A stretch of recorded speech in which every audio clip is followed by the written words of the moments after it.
ഈ അടയ്ക്കാക്കൊല പഴുത്ത് മുഴുവൻ വാവല് ചപ്പിക്കൊണ്ടുപോകും. അതൊന്ന് പറിക്കാൻ പറഞ്ഞിട്ട് കേൾക്കുന്നേ ഇല്ല.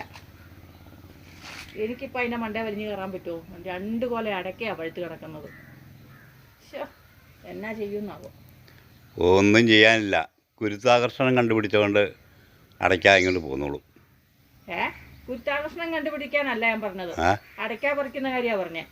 ഗുരുത്വാകർഷണം കണ്ടുപിടിച്ചുള്ളതുകൊണ്ട് അടയ്ക്കൊക്കെ താഴോട്ട് പോരുന്നാ പറഞ്ഞേ. അത് പറിക്കാതെ താഴോട്ട് പോരുവോ? പിന്നെ അത് നീ നോക്കി. ഞാൻ പറയുന്നില്ല.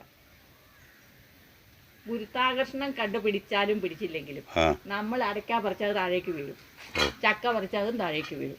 ചക്കയോ?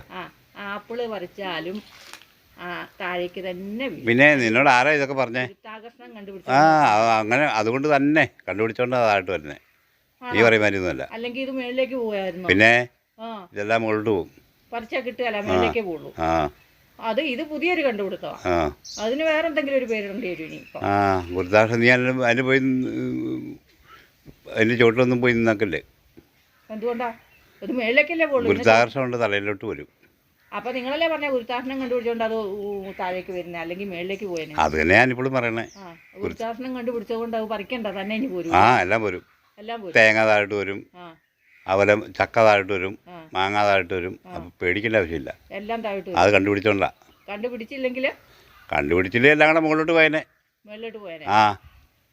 അത് കണ്ടുപിടിച്ചോണ്ട് മാത്രമാണ് ഇത് ഇങ്ങനെ തന്നെ വകുപ്പും പറഞ്ഞോണ്ടിരിക്കാതെ ഇത് പറിക്കാൻ നോക്കും മനുഷ്യ.